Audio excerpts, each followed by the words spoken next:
I was here 4 years ago, and I remember at the time that the talks weren't put online. I think they were given to TEDsters in a box set of DVDs, which they put on their shelves, where they are now.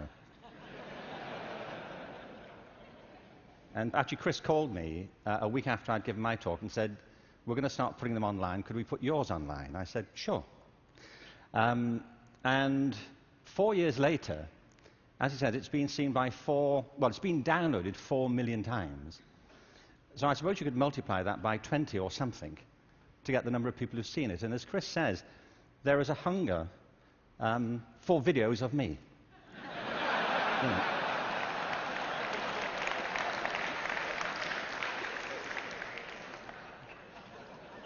Don't you feel?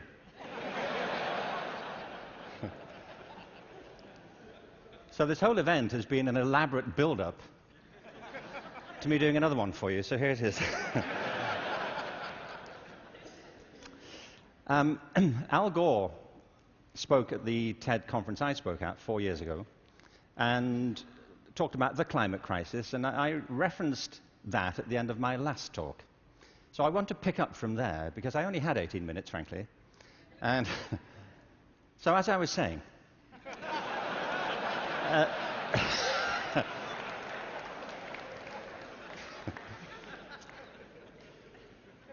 you see, he's right. I mean, there is a major climate crisis, obviously, and I think if people don't believe it, they should get out more. But I believe there's a second climate crisis, which is as severe, which has the same origins, and that we have to deal with the same urgency. And I mean by this, and you may say, by the way, look, I'm good. You know, I have one climate crisis. I don't really need a second one. But this is a crisis of not natural resources, though I believe that's true, but a crisis of human resources. I believe fundamentally, as many speakers have said during the past few days, that we make very poor use of our talents. Very many people go through their whole lives having no real sense of what their talents may be, or if they have any to speak of. I meet all kinds of people who don't think they're really good at anything. Actually, I kind of divide the world into two groups now. Jeremy Bentham, the great utilitarian philosopher, once spiked this argument. You know, he said there are two types of people in this world: those who divide the world into two types, and those who do not. Well, well, I do. And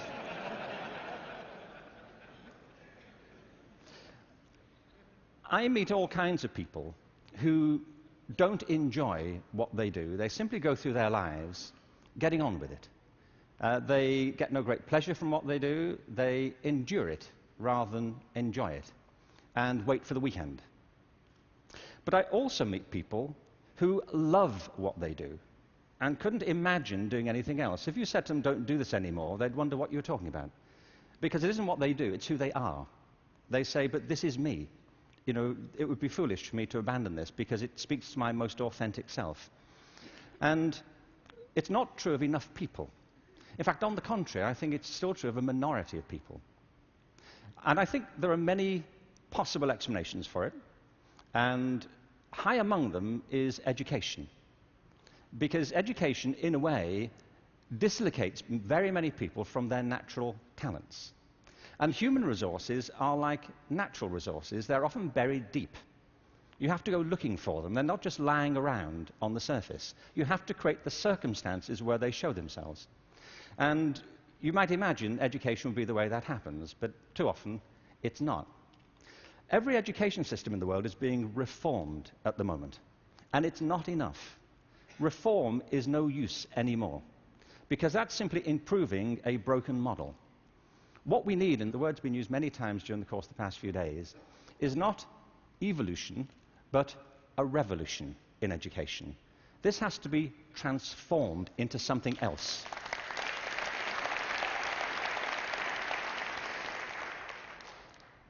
One of the real challenges is to innovate fundamentally in education. Innovation is hard. because it means doing something that people don't find very easy for the most part. It means challenging what we take for granted, things that we think are obvious. The great problem for reform or transformation is the tyranny of common sense. Things that people think, well, they can't be done any other way because that's the way it's done. I came across a great quote recently from Abraham Lincoln, who I thought you'd be pleased to have quoted at this point. He said this in December 1862 to the second annual meeting of Congress. I ought to explain that I have no idea what was happening at the time. We don't teach American history in Britain. We suppress it. You know, this is our policy, so... So no doubt something fascinating was happening in December 1862, which the Americans among us will be aware of. But he said this: the dogmas of the quiet past are inadequate to the stormy present.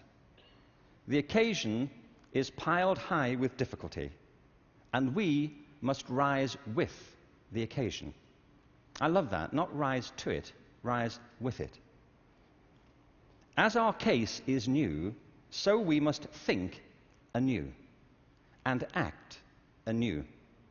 We must disenthrall ourselves, and then we shall save our country. I love that word, disenthrall. You know what he means? That there are ideas that all of us are enthralled to, which we simply take for granted as the natural order of things, the way things are. And many of our ideas have been formed not to meet the circumstances of this century, but to cope with the circumstances of previous centuries. But our minds are still hypnotized by them, and we have to disenthrall ourselves of some of them. Now, doing this is easier said than done. It's very hard to know, by the way, what it is you take for granted. And the reason is that you take it for granted. So let me ask you something you may take for granted. How many of you here are over the age of 25? That's not what I think you take for granted. I'm sure you're familiar with that already. But are there any people here under the age of 25? Great. Now, those over 25, could you put your hands up if you're wearing a wristwatch? Now, that's a great deal of us, isn't it? Ask a room full of teenagers the same thing. Teenagers do not wear wristwatches. I don't mean they can't or they're not allowed to. They just often choose not to. And the reason is, you see, that we were brought up in a pre-digital culture, those of us over 25, and so for us, if you want to know the time, you have to wear something to tell it. Kids now live in a world which is digitized, and the time for them is everywhere. They see no reason to do this. And by the way, you don't need to do it either. It's just that you've always done it, and you carry on doing it. My daughter never wears a watch. My daughter Kate, who's 20, she doesn't see the point.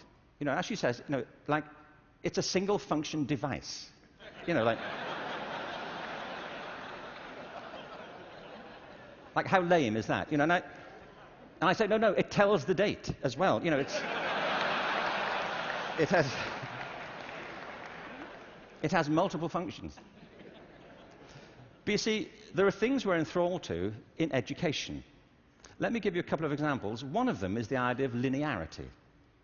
That it starts here, and you go through a track, and if you do everything right, you will end up set for the rest of your life. Everybody who's spoken at TED has told us implicitly or sometimes explicitly a different story. That life is not linear, it's organic. We create our lives symbiotically as we explore our talents in relation to the circumstances they help to create for us. But you know, we have become obsessed with this linear narrative. And probably the pinnacle for education is getting you to college. I think we are obsessed with getting people to college. Certain sorts of college. I don't mean you shouldn't go to college, but not everybody needs to go, and not everybody needs to go now. Maybe they go later, not right away. I was up in San Francisco a while ago doing a book signing. There was this guy buying a book. He was in his 30s, and I said, "What do you do?" And he said, "I'm a fireman." And I said, "How long have you been a fireman?" He said, "Always. I've always been a fireman." And I said, "Well, when did you decide?" He said, "As a kid." He said, "Actually, it was a problem for me at school, because at school, everybody wanted to be a fireman." He said, "But I wanted to be a fireman." You know, and he said, "When I got to the senior year of school, my teachers didn't take it seriously. This one teacher didn't take it seriously. He said, I was throwing my life away if that's all I chose to do with it. that I should go to college, I should become a professional person, I had great potential, and I was wasting my talent to do that.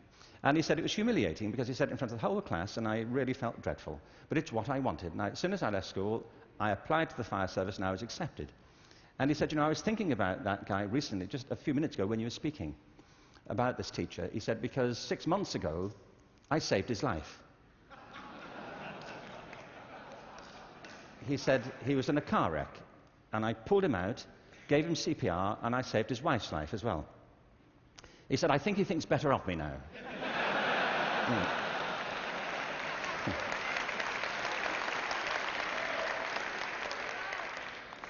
You know what I mean? Human communities depend upon a diversity of talent, not a singular conception of ability. And at the heart of our challenges, at the heart of the challenge is to reconstitute our sense of ability and of intelligence. This linearity thing is a problem. When I arrived in LA about 9 years ago, I came across a policy statement, very well intentioned, which said college begins in kindergarten. No, it doesn't.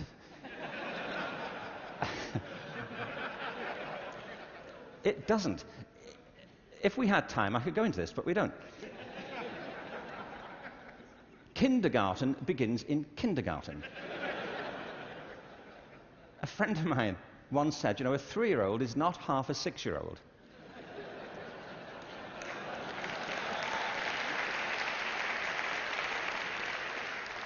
They're 3. But as we just heard in this last session, there's such competition now to get into kindergarten, to get to the right kindergarten, that people are being interviewed for it at 3. Kids sitting in front of unimpressed panels, with their resumes. Flicking through it, saying, what, this is it?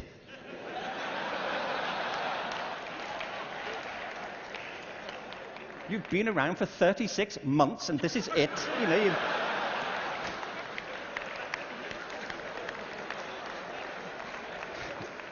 You've achieved nothing. Spent the first 6 months breastfeeding, what I can say.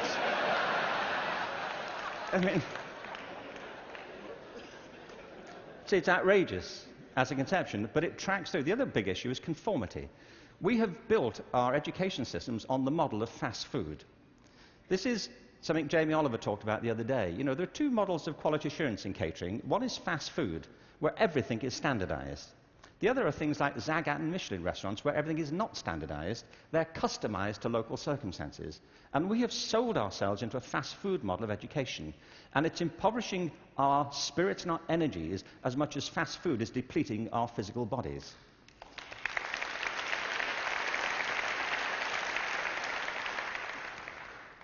I think we have to recognize a couple of things here. One is that human talent is tremendously diverse. People have very different aptitudes. I worked out recently that I was given a guitar as a kid at about the same time that Eric Clapton got his first guitar.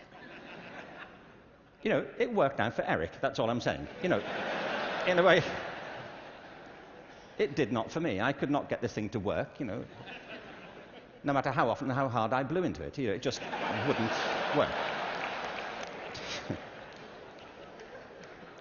But it's not only about that, it's about passion. Often people are good at things they don't really care for. It's about passion and what excites our spirit and our energy. And if you're doing the thing that you love to do, that you're good at, time takes a different course entirely. My wife's just finished writing a novel, and I think it's a great book. But she disappears for hours on end. You know this. If you're doing something you love, an hour feels like 5 minutes. If you're doing something that doesn't resonate with your spirit, 5 minutes feels like an hour.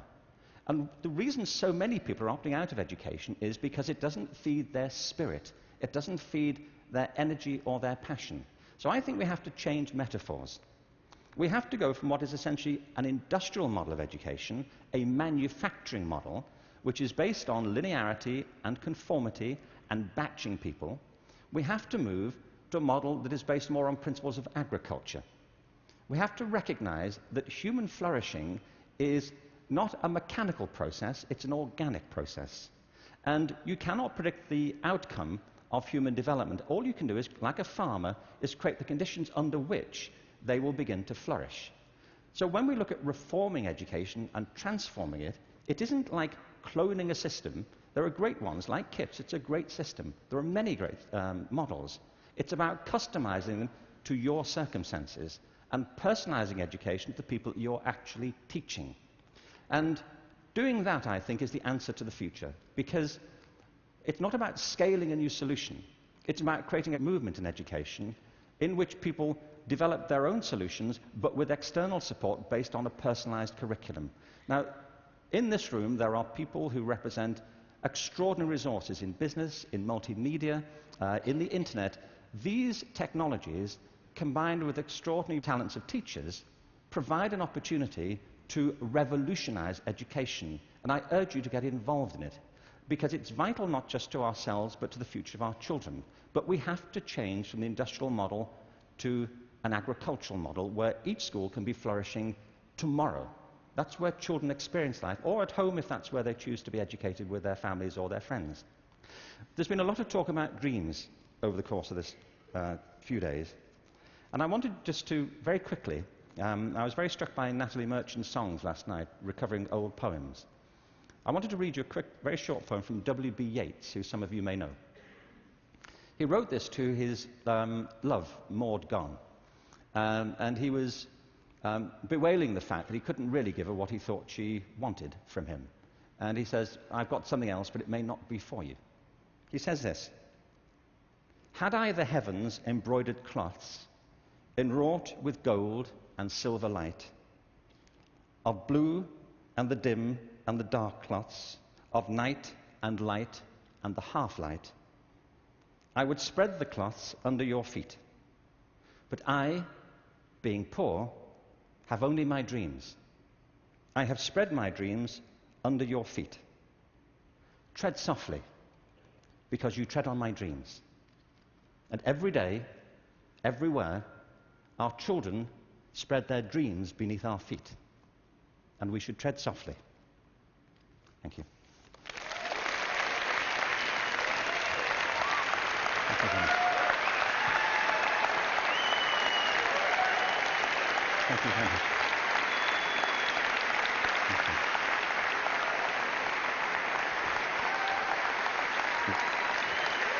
Thank you very much.